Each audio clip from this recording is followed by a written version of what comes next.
Bismillahirrahmanirrahim. Assalamualaikum warahmatullahi wabarakatuh, tuan-tuan. Baik, kita masuk peringkat yang kedua. Kalau tuan-tuan tengok dalam diagram tuan-tuan, dia akan tulis helaian yang kedua. Helaian yang kedua. Lepas tu sebelah kiri ni dia akan kata peringkat yang kedua. So, perbahasan kita masih sama. Kita akan bahas tentang isim dan kita akan bahas tentang fi'il dan kita juga akan bahas tentang haraf ataupun sendi. So, hari ni kita akan bahas tentang isim dulu, tuan-tuan. Isim dulu ya, dan kita akan ambil 3 daripada pengajian kita hari ni 3 nombor ni Baik, tuan-tuan dengar elok isim Dalam pengajian peringkat yang kedua ni tuan-tuan akan diperkenalkan dengan 2 jenis isim. Maknanya kalau setiap kali tuan-tuan jumpa isim ni terbagi kepada 2 jenis. Satu isim yang ada gelaran dan fungsi. Ni gelaran-gelaran dia ada 6, nanti kita bahas kejap lagi. Jenis yang kedua ialah isim biasa. Jadi isim biasa ni tuan-tuan sebenarnya baris hujung dia boleh berubah. Baris hujung dia boleh berubah macam kitabun, kitabin, kitaban, ataupun kalau dia satu al-kitabu, al-kitaba, al-kitabi. Dia boleh baris depan, boleh baris atas, boleh baris bawah. Dia ada nama pangkat dia tuan-tuan. Kalau dia baris depan, pangkat dia marfu'. Kalau dia baris atas, pangkat dia mansub. Kalau dia baris bawah, pangkat dia majrur, tuan-tuan. Pangkat-pangkat tu nanti kita bahaskan kemudian. Tentang isim biasa ni nanti kemudian Kita bahas tentang jenis isim yang ada gelaran dan fungsi dulu, tuan-tuan. Baik, jenis isim yang ada gelaran dan fungsi ni ada 6. Yang paling popular, yang paling selalu. Ada lagi tuan-tuan ni tapi tak banyak. Yang gharib, yang jarang-jarang jumpa dalam Al-Quran, saya tak masukkan dekat sini. Ini yang paling banyak sekali Yang pertama isim ganti nama. Ni semua dalam tiap-tiap muka surat memang ada banyak tuan-tuan ni. Sebab tu saya masukkan bagi tuan-tuan belajar, bagi tuan-tuan faham yang banyak dulu. Yang sikit-sikit tu, yang gharib-gharib tu nanti kemudian Baik, isim ganti nama diri. Itu jenis yang pertama isim yang ada gelaran dan fungsi Isim juga tapi isim ganti nama diri atau kita sebut isim dhamir isim dhamir. Yang kedua isim mewakili dalam istilah nahwu bahasa Arab dia panggil isim mausul. Isim mausul isim mewakili ataupun isim mausul. Yang ketiga ialah isim tunjuk ataupun isim isyarah Isim dhamir, isim mausul, isim isyarah. Isim dhamir artinya isim ganti nama, isim mewakili artinya isim mausul, isim tunjuk artinya isim isyarah Isim dhamir, isim mausul dan isim isyarah. Tuan-tuan Baik, kita pergi kepada isim ganti nama dulu Isim ganti nama diri ataupun isim dhamir dulu tuan-tuan So isim dhamir ni saya dah jelaskan pada tuan-tuan tadi. Contohnya home, who ataupun he ataupun ka maknanya engkau ataupun ha maknanya she dalam bahasa Inggeris ia ataupun ana anta, antum Jadi itu semua adalah kalimat isim tuan-tuan Kalau ganti nama diri semua isim. Tapi dia isim yang ada gelaran dan fungsi. Nanti saya buka Isim yang ada gelaran dan fungsi gelarannya apa? Gelarannya ialah isim dhamir ataupun isim ganti nama diri. Jenis yang kedua ialah isim mewakili. So isim mewakili ni tuan-tuan ada yang mewakili orang, ada yang mewakili bukan orang. Ni contoh dua ni tau. Dia ada banyak lah tapi saya tak letak semualah. So bila tuan-tuan jumpa ganti nama diri je dengan ada 2 contoh ni, contoh-contoh lain tu insya-Allah tuan-tuan akan faham lah isim mewakili ni alladhi dengan alladzina, ini yang mewakili orang.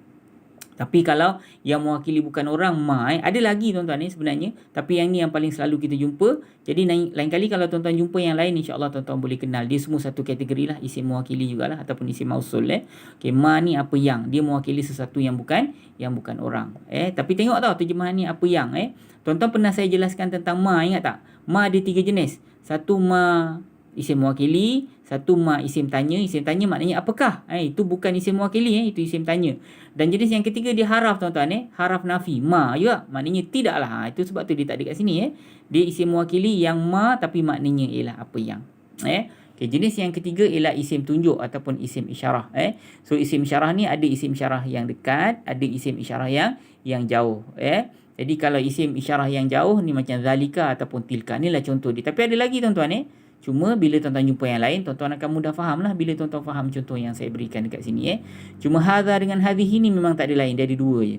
Yang ada banyak ialah isim tunjuk yang jauh Hadha dengan hadhihi maknanya inilah, dia ada 2 kalimat. Hadha kenapa ada beza? Hadha ni untuk tunjuk sesuatu yang muzakkar, hadhihi untuk tunjuk sesuatu yang muannas. Kita akan bahas panjang tentang isim isyarah nanti Ya, tuan-tuan, bagi hari ni saya akan jelaskan secara umum saja. Nanti bila kita dah habis penjelasan peringkat asas isim fi'il haraf peringkat kedua ni, jadi kita akan go to deeper tentang isim istifham, isim mewakili dan sebagainya. So isim isyarah ni kita akan sampai nanti insya-Allah tuan-tuan ya. Baik, lagi ulaika orang-orang itu. Jadi perkataan yang melibatkan itu ataupun ini dia semua adalah isim tunjuk ataupun isim isyarah tuan-tuan ya. So yang 4, 5, 6 tu nanti kita bahaskan pada pertemuan kita yang lain ya.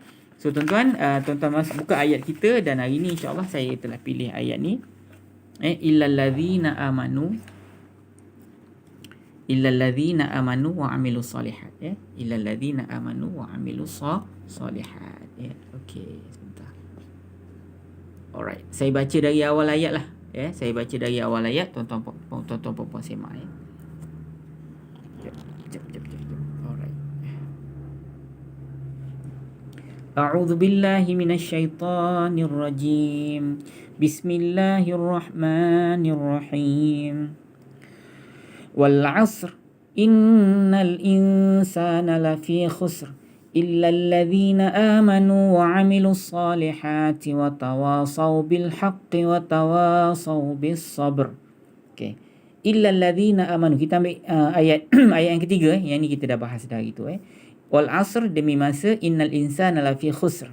Sesungguhnya manusia itu benar-benar dalam kerugian kata Allah Okey, hari ini ayatnya illal ladzina amanu, kecuali orang-orang yang beriman.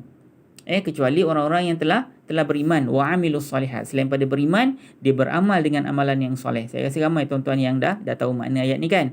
Wa tawasaw bil haqqi wa tawasaw bis sabri.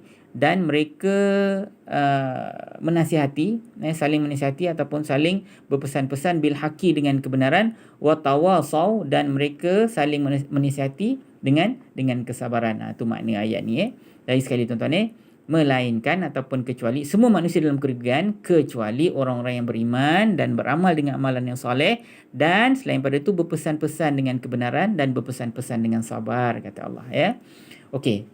Illa tuan-tuan, illa maknanya kecuali. Ini kalimat haraf Kalau haraf dalam pengajian kita peringkat pertama tak payah pindah diagram yang kedua tuan-tuan Dia tidak ada ganti nama diri tersembunyi. Kita akan sampai nanti tentang haraf Alladzina, cuba tuan-tuan tengok alladzina maknanya orang-orang yang. Ini isim ke fi'il ke haraf tuan-tuan?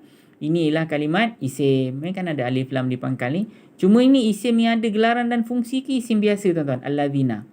Ini ialah isim yang ada gelaran dan fungsi, ingat tak? Gelarannya apa? Gelarannya ialah isim mewakili. Isim yang mewakili, betul tak? Cuma dalam ni dia mewakili siapa tuan-tuan? Dia mewakili orang-orang yang beriman lah. Kecuali orang-orang yang mereka beriman, beramal soleh, berpesan kepada kebenaran dan berpesan dengan sabar So ini mewakili mereka lah, orang-orang Islam, orang-orang yang beriman, Rasulullah dengan para sahabat dalam konteks ayat ini masa turun dulu Tapi secara umumnya kepada kita lah orang-orang Islam yang ada kriteria ni Baik. So dia ialah isim mewakili. Kalau tuan-tuan cari ganti nama diri tersembunyi dekat dalam ni, tuan-tuan akan jumpa home home.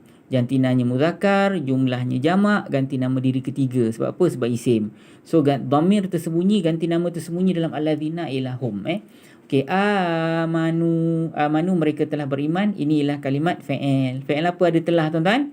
Fi'il madhi. So pindah diagram yang kedua, jantinanya muzakkar, jumlahnya jamak kan mereka kan?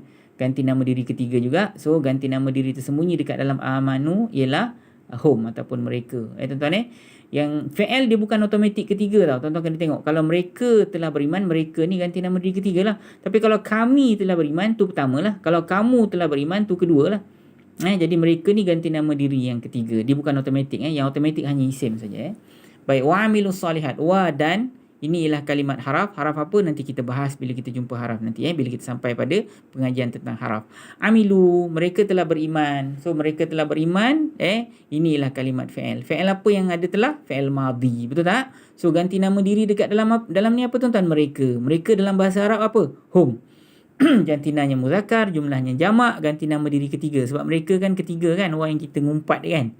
So pergi diagram yang ketiga, pergi dekat muzakkar, pergi dekat jamak, so tuan-tuan akan jumpa hum as-salihati. Ingat tak? As-salihati maknanya yang soleh-soleh. Ini ialah kalimat isim kan, ada alif lam di pangkal kalimat So pindah diagram yang kedua. Ini mufrad ke jamak tuan-tuan? Ini ialah kalimat jamak. Betul ke tidak? Kebaikan-kebaikan yang soleh-soleh ini ialah kalimat jamak. Tapi ni jamak ni, mana tanda jamak dia? Tanda jamak dia nampak? Dia ada ina, una atau ati tak? Ada kan? Ni ada ati, nampak? As-salihati. Ni alif kecil ni kira alif lah. As-salihati. So kalau ati tu tanda jamak muzakkar ke tanda jamak muannas, tuan-tuan? Tanda jamak muzakkar ke tanda jamak muannas? Ati. Tuan-tuan? Tanda jamak muannas. Pandai. Okey, saya nak tahu tuan-tuan, ini soalan kuis kita. Apakah ganti nama diri tersembunyi dalam kalimah as-salihati ni? Tolong bagi tahu dengan saya, tolong hantar ke 010 8173131. Saya nak tahu apa ganti nama diri dalam kalimah as-salihati ni.